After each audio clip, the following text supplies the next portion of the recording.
అందరికీ నమస్తే అండి. ఇప్పుడు మన వీడియో ఏమంటే మన ఆశ్రమానికి కొన్ని దేవుడి ఫోటోలు కావాలండి. అంటే ఇప్పుడే కాదు, ఇంకా కొద్ది రోజుల తర్వాత అనమాట. ఇక్కడ ఇది ఫోటోని చూసి నేను స్టాచ్యూ అయిపోయాను చూడండి. ఇదిగోండి వెంకటరమణ స్వామి ఫోటో. ఇది కొన్ని లక్షలన్నమాట.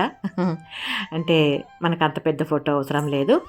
మామూలుగా మంచిగా కొంచెం మీడియం సైజులో ఫోటోలు కావాలా, ఆ ఫోటోలు తీసుకుందాం అన్నట్లుగా. కాకపోతే ఇప్పుడు చూద్దామని మన అభిమాని ఎక్కడికి తీసుకెళ్లారనమాట. చూద్దురు రండి, మళ్ళీ కూడా కొనుక్కుందరు అన్నట్లుగా.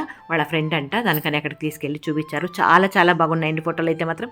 అక్కడ చూస్తే అంటే ప్రతి ఒక్కటి కూడా కావాలనిపిస్తుంది. కాకపోతే తెచ్చి ఎక్కడ పెట్టుకుంటామండి మనము. ఇంకా ఈ రకంగా చూసి తనివి తీరా చూసి తృప్తి పడినాను అనమాట. కాకపోతే మాత్రం ఇంకా నెక్స్ట్ మనకి కావాలన్నప్పుడు వెళ్ళి ఇప్పుడు చూసి వచ్చాం కాబట్టి మళ్ళీ వెళ్ళి తెచ్చుకుందాము అన్నట్లుగా చూసేసి వచ్చానమాట. చాలా వరకు చాలా బాగున్నాయి, నాకు నచ్చింది, చాలా చాలా బాగా నచ్చింది. ఫస్ట్ చూపించాను కదా ఆ ఫోటో, దాని తర్వాత ఇదిగోండి ఈ ఫోటో చాలా బాగా నచ్చింది. ఇది ఇప్పుడు మన చిన్ని వీడియో. నచ్చితే లైక్ చేయండి, ఓకేనా? Thank you.